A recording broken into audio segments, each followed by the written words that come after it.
Our community, it is so good to see you once again. If you are here for the first time, I am Pastor Gloria Ingram, coming from a ministry entitled Sisters Pushing Ahead. We also are known by SPA, Women's Ministry, because we cater, pamper, and nurture the inner woman. We take time to minister to her needs because we understand that the real issues, the real things we go through starts from within. And we want to be sure that we are ministered to so that we can keep moving forward. In this powerful women's circle, no woman is left behind because we keep every woman pushing ahead by encouraging them. So I'm so glad you're tuning in today because we're going to have a topic entitled Hold On to Hope. Hold on to hope. Hope, not the wishful thinking that we use in everyday language, but the hope where we are confidently trusting and expecting God to come through in the things that we are waiting on and in the areas where we're looking for God to show up.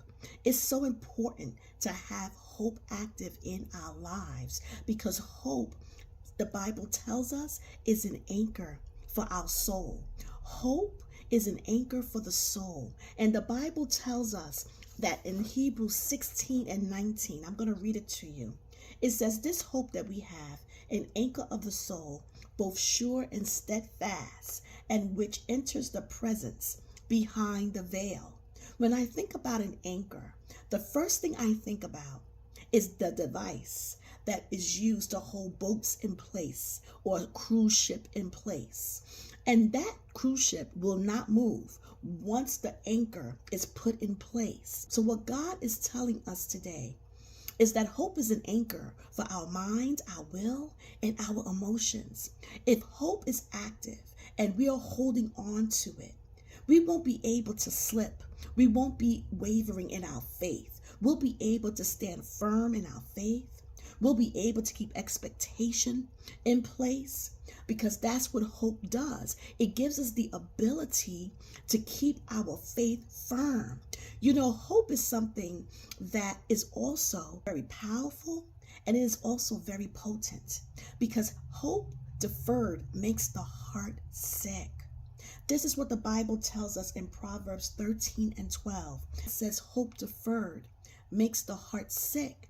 But when the desire comes, it is like a tree of life. A tree of life is endurance. A tree of life is being able to thrive. A tree of life says that we're able to stand and be immovable when life storms happen, when difficulties come. Hope will hold us in place and cause our heart to become glad and not sick because we're not focused on when or how.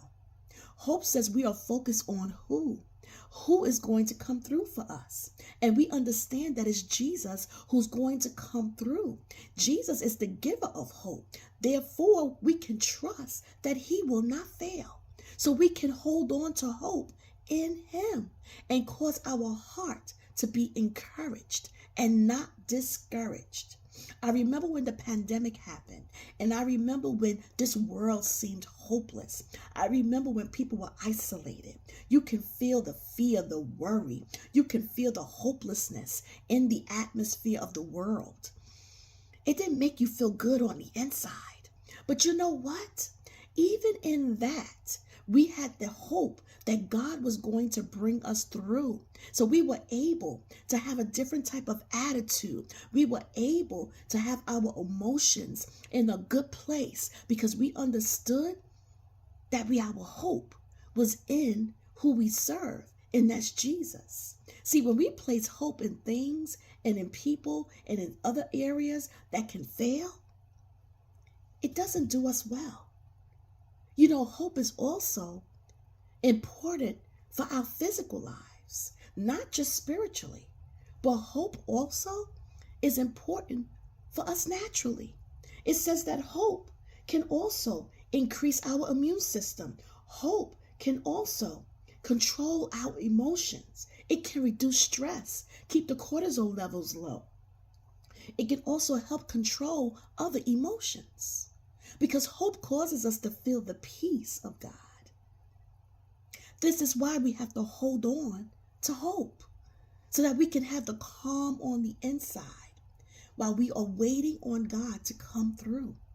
It also helps us to hold on in our prayer life because we are hoping, we are confidently expecting and trusting that God is going to answer our prayers. We're talking about holding on to hope. Don't let it fall. Don't let it slip. Let it hold you and keep you anchored in God. Let it anchor your peace. Let it anchor your joy. Let it anchor your expectation and your faith. And another reason why we don't want our hope to slip, because it's impossible. It's impossible to receive from God. It's impossible to push ahead. Where there is no hope, there will be no push. Where there is no hope, there will be no progress. Because hope is attached to our push. Hope should be attached to progressing. Hope should be attached to our purpose. We have to hold on to hope and know that God is going to do exactly what he says. Hope gives us a reason to live. There are people that have chose suicide because they became hopeless. They became in a place of despair. Hope keeps our heart lifted. Hold on to hope. Thanks be to God that he has given it to us. Now it's our job to keep it active. It's our job to keep it alive. And it's our job to hold on to hope. Hope will keep you in a place of prayer. Hope will keep you, your heart and your mind. It is an anchor. Let us hold on to hope and let us know that we serve the giver of hope. Therefore, hope is already available. Hold on to hope and trust God every step of the way, and he will come through. God bless you, and I'll see you at the next one. Like, share, and subscribe. Be blessed.